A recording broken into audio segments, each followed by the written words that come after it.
Yesterday, about 4:45 p.m. Eastern Standard Time, there was an attack at a Walmart in a northern community in Michigan. First, I would like to give a big thank you to everyone that reached out to me concerned that I might be in that area and to let me know what was going on. We had actually seen the headline come across and we're waiting for details. We are about 3 hours away from Traverse City. There is no expressway or highway that gets us there. It's all back roads, so it takes a little bit longer. But as the crow flies, it's not that terribly far, but it is on the other side of the state. It is someplace that we have been to and we enjoy going to, and I highly recommend that if you're in the state of Michigan, you make a trip up there. It's worth it. It absolutely is. It's like the best of all worlds, But it's still relatively a small town when you compare it to most urban areas. And so hearing that this attack took place, and as the details were coming out, we still do not have all of the details, but as the details came out, it was that a man went through a Walmart in Traverse City with a pocket knife, a legal pocket knife that you will find a lot of men carry in their pockets. And, I for myself have a few of them that I carry, but went through and just randomly stabbed people from one end of the store to the other.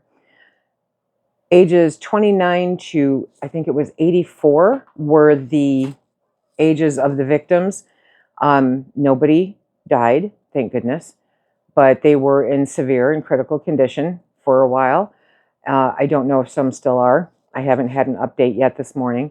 We do know that two shoppers, stopped this man, that he managed to get out of the store, and he was stopped in the parking lot and held until the police got there. Now, to their credit, Traverse City Police responded within 3 minutes at the store. So kudos to the Traverse City Police Department. They've got their hands full up there during the summer season. They really do. This, however, is highly unusual, and it's something that kind of takes you aback. And whether it happens at an urban Walmart, a suburban Walmart, or any other store, it's something that gives you pause and you start to think, okay, is it actually even safe to go to the store anymore? Yes, but there are ways to make you safer. And so today we're going to talk about those ways that you can continue to be safe when you go out in public at someplace like a Walmart. I never want to get to the point where I'm afraid to leave my house. I have worked hard my entire life to get to the point where I can work from home. That has always been my main goal. And I finally, 58 years later, I'm 59 now, have completely pulled it off. I don't anticipate always being able to do it. I may have to go back out into the world at large on a daily basis, but for the most part, I just am here, and here for the most part is safe. There are always conditions, but even I, every now and then go, let's go out. I want to go out. I need to be out. And typically, because, there's not a lot of options where I'm at, let's go to Walmart. We'll get the monthly shopping done. We'll take a look at this. We'll take a look at that. We'll stop here and there. But Walmart, and I wanted to talk about a few different ways that you can work to be safer, to stay safer, regardless of your age, when you are out in public, even shopping at a big store like that. I hate to keep saying their name, but it's something that I think most of us are experienced with entering into one of their stores. Like I said, the victims were ages 29 to I think 84. And from what I had heard, these attacks took place throughout the store, from the pharmacy back to the milk department. And if you've been in a Walmart, you know how far apart those are. They're like kitty corner from each other. So there was no group or people singled out in this. They still do not know why. And I'm a little concerned about where they're leaning on this, but we'll see what the facts are as they flush out. So let's talk about different ways that you can be prepared and not stay in fear at home, because that's never the goal. Making us homebound should never be the goal. We need to arm ourselves, figuratively speaking, in a way that allows us to go out into public and to be safe. And they're not as difficult as you may think. So I hope that you'll hang with me and go through these points. There is an immediate safety and awareness that we can take advantage of. Okay, so the first one is situational awareness. And in different comments or in different videos throughout the internet, you will see people say, keep your head on a pivot, keep your head on a swivel. You want to look around, you want to be aware of what is happening around you, especially if you're by yourself, and super especially if you're a woman. You want to be aware of how people are acting or reacting around you while you're out in public doing things. Stay alert when you're in public venues. This is so important, okay?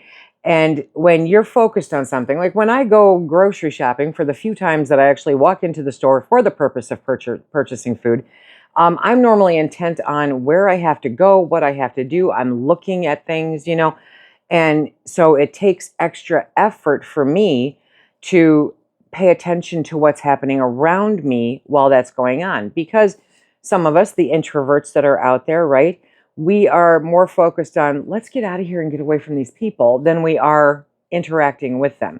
And I'm not saying that you have to interact with them. You just have to have situational awareness going in, which you should always have regardless. So you want to note the exits. You know where you can exit in the store. Have you paid attention to where you can exit that are not the main exits in the store? Like through the meat department, through the back into the warehouse, through the automotive department, that kind of thing.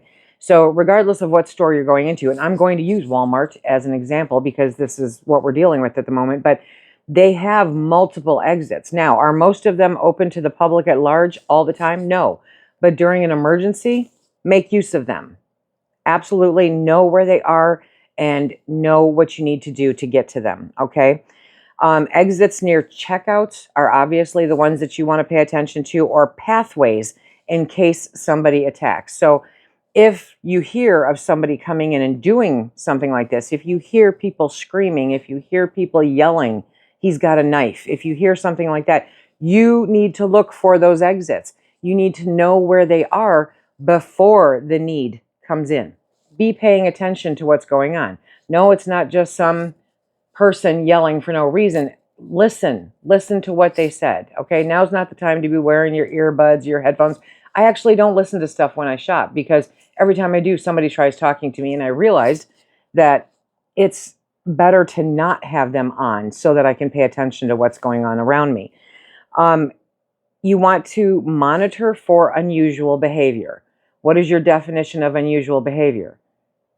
It could vary depending on where you are and what's going on. And people, people act differently.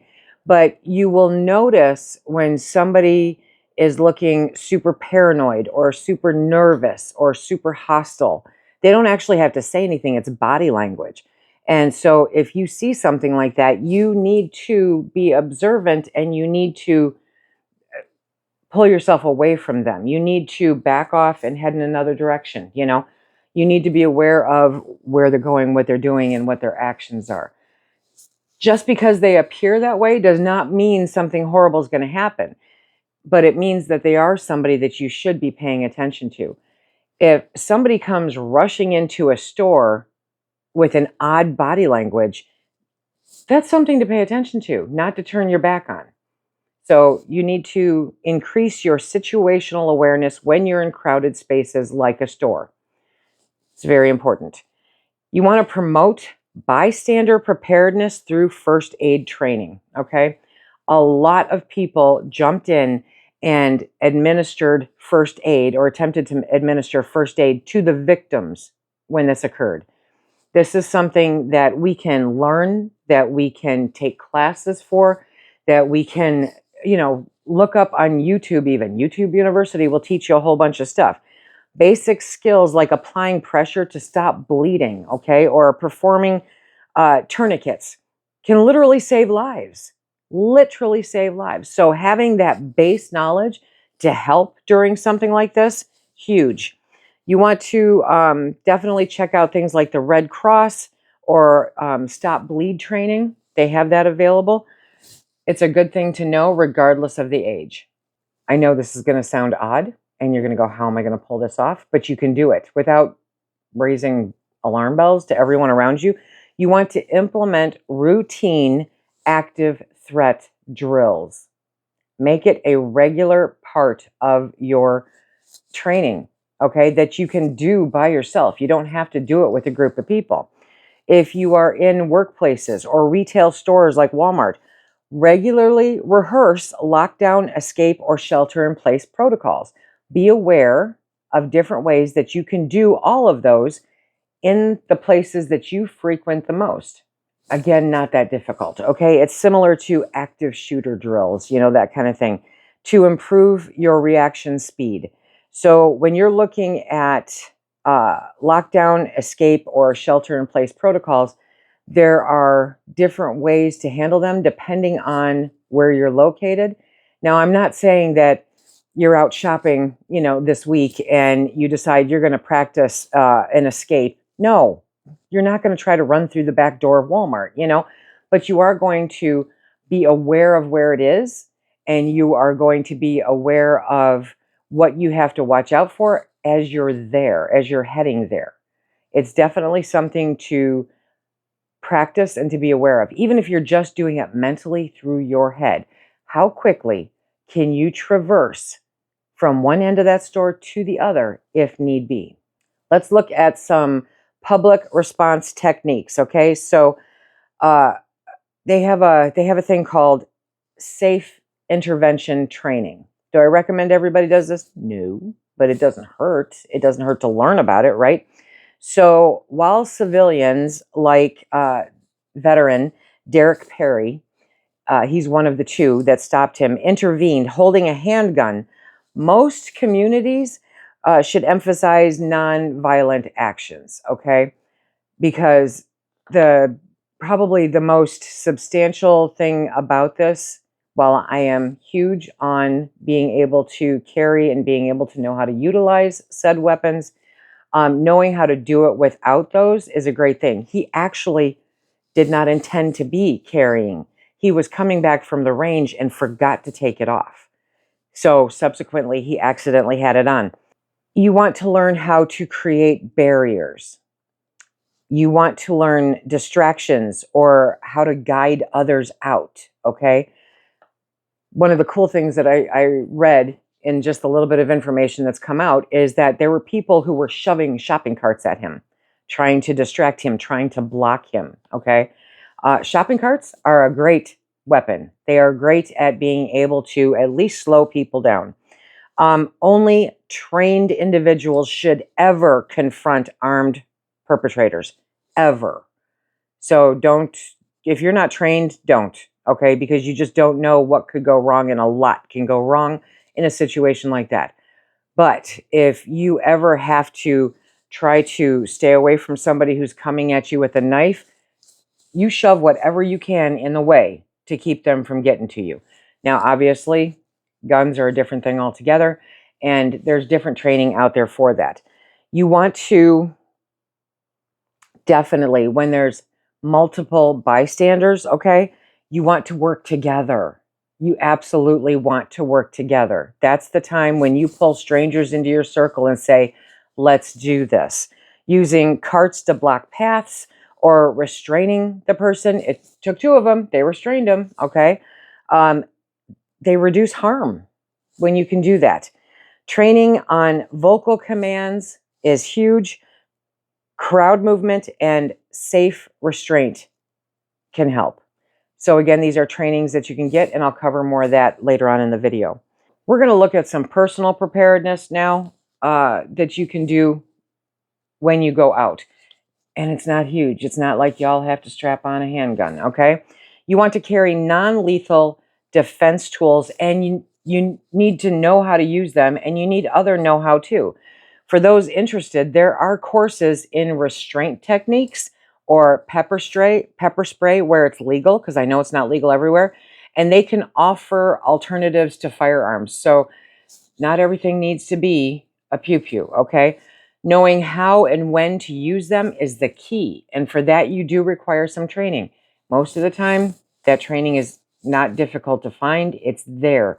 Maybe you have to travel a little bit for it. I'm not saying it's in every community, but it is available. You need to make yourself a personal safety plan.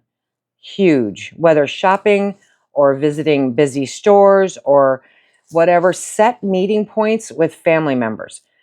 For sanity purposes, I sometimes say, hey, Phil, go find whatever you want when we're at the store, And that way I can peruse at the speed that I want and check out other things, and I don't feel like I'm boring him, and he can go look at stuff that he wants to look at without boring me. Okay, so we're going to divide and conquer. That's what I call it. But you want that meeting point. You want to set that up when you divide in that busy place. So whether it's a store or a park or anything else, that should be something that you always do when you go with other people. Always, always, as a group or as a single person, share your location, okay? Let people know, hey, I'm going to Walmart, okay? And review escape routes when you're entering. So when you walk in with yourself and your significant other or yourself and your family, you stop at the front door and you go, where are the escape routes if anything should happen? What a sad world it is. I get it, but sad or not, this is what we need to do to be prepared. After something like this happens, a lot of people will deal with stress or anxiety. It's something that you need to be aware of. So there is mental health support that you can reach out to. And I'm going to have a list down below for you.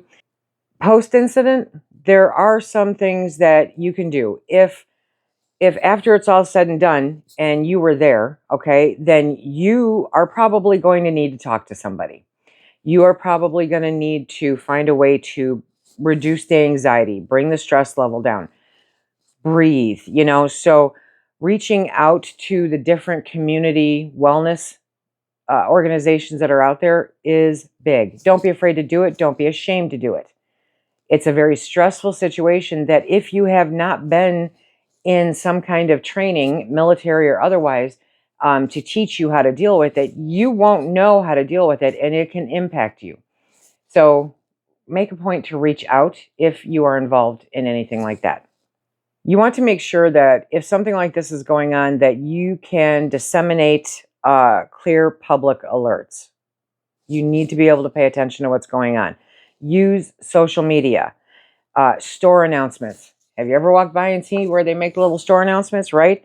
And different ways to alert shoppers during critical incidents, like stay away from the front entrance or evacuate through the rear parking lot, that kind of thing. You want to make sure that you are getting the information out there if you are safe and if you can. Do not make that a priority. Your priority is your safety first. So if you're an employee there, that's definitely the time to hop on that call thing and announce it over the speaker. It's definitely the time to say, go to the nearest exit, not necessarily the front. There are different measures that you can take, and I'm sure that any stores like this that have those systems set in place also have codes that you can say over the speaker so as not to alert the perpetrator. Yeah. Why do all of these steps matter? Because they will make you safer, okay? The stabbing unfolded rapidly around 4:45 p.m. yesterday, July 26th, in a normally peaceful retail environment. So you never know where something like this is going to happen. And it had no apparent motive and seemed entirely random victims ranging from 29 to 84. There were some hero bystanders. Do you need to be a hero bystander? No. But if you are capable enough, if you are informed enough and trained enough, then yes, sure. But not everybody needs to take that role, so don't feel obligated, okay? Coordination between trained citizens and emergency responders proved essential in reducing the casualties. You may not be the person that's there trying to take the guy down, but you can be the person that knows how to handle wounds, wound care, until the trained professionals get there. Knowing some kind of basic first aid like that is huge and just as important. So I have a list of some programs that you may be interested in. As I mentioned, these are basically in the US. I don't know if they're anyplace else. And they may not be in every single community, but they should be somewhere near or nearby. And maybe you can advocate to get them into your community for some training sessions. So medical and emergency response training, they have Stop the Bleed program. It offers hands-on training to control bleeding and use tourniquets. Classes are available in every single United States state, and you can find a class at stopthebleed.org. American Red Cross First Aid, CPR, and AED. First aid, CPR, and AED and emergency response courses are what they offer. And you can find those at redcross.org, take-a-class. Community Emergency Response Team, CERT. I've mentioned those a few times. It offers FEMA-supported neighborhood training in disaster response. So it's specific to your area, which is really cool. Basic search and rescue and first aid. It's a great training to have. To find local CERT programs, go to www.ready.gov/CERT. Civilian response to active shooter events. It's called CRASE, CRASE, okay? What it offers is law enforcement-led training on what to do in an active threat situation. The run, hide, flight model, okay? Find courses by asking your local police department or check for courses via alert. I'll have all of this linked down below for you also. Now we take some personal safety and defense training because nobody's here to save you, my friends, okay? I've said it before. Organizations like Krav Maga Worldwide and local martial arts schools often offer classes specifically for real-world defense training. To find the classes, search self-defense training near me or check with kravmaga.com. Pepper spray, if it's allowed, and non-lethal defense classes, you want to look for those.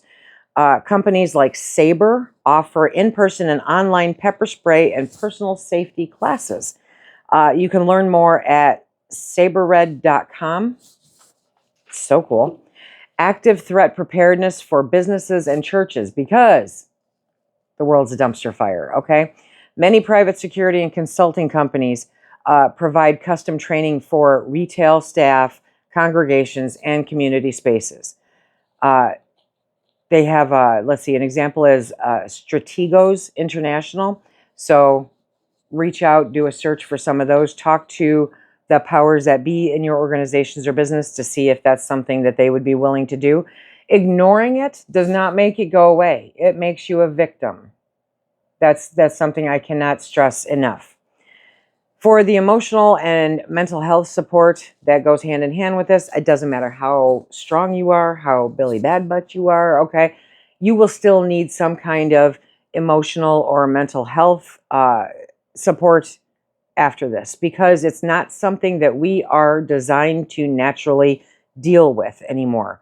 And unless you've been through training or you've been in the military, it's not something that you're going to be able to handle without pause, okay? So National Disaster Distress Helpline is something. It's for anyone experiencing stress or trauma after a crisis.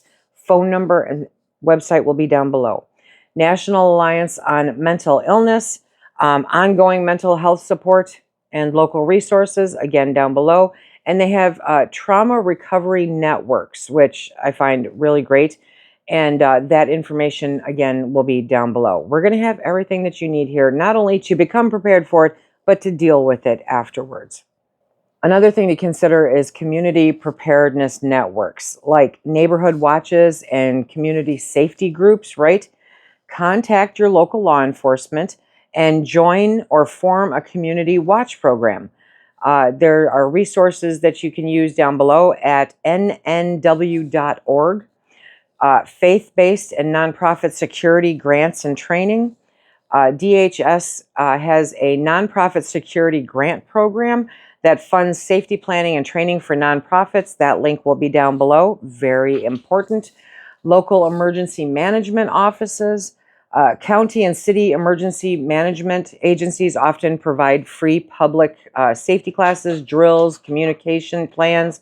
So to find yours, you want to do a search. Go to Google or whoever and search your county emergency management, and go from there. They have the FEMA app. I know a lot of you don't like FEMA, but they have the FEMA app, and what it offers is alerts, preparedness tips, and safety checklists. It's available on Apple or Android, and they have one that's called Pulse Point, and it alerts for nearby CPR and emergency events. It guides you to assist in life-threatening situations. And again, that's available on Android and Apple also. The world's a dumpster fire. And the only way to survive it is to not be a victim. And if you're not preparing for your safety, if you're not taking steps to be safe, then you are preparing to be a victim by default. And that is not anything I want anybody in this community to be. We don't have that luxury, okay? I don't anticipate things are going to settle down anytime soon. These things are becoming so commonplace that it will cycle out of the news really quick, So it's up to us to make sure that we are as prepared as we can be to stay safe regardless of the situation. Now, obviously, you can't prepare for everything, but you can prepare for most things. And this situation is one of those things that you can prepare for. If you think that this video helps to walk you through your safety plan, please share it with somebody that you think would benefit from it. Preparation isn't about fear. Nobody's got time for that. It's not about fear. It's about empowerment, and it's about community resilience. That's what preparation is, and I cannot drill that home often enough. So let's turn this tragedy into action that protects more lives. Every time something like this happens, we have the ability to learn so that we can try to prevent it from happening again. If you want to see more ways to be prepared, please check out this video right here. And until next time, everybody, please be safe. Keep stacking it to the rafters, my friends.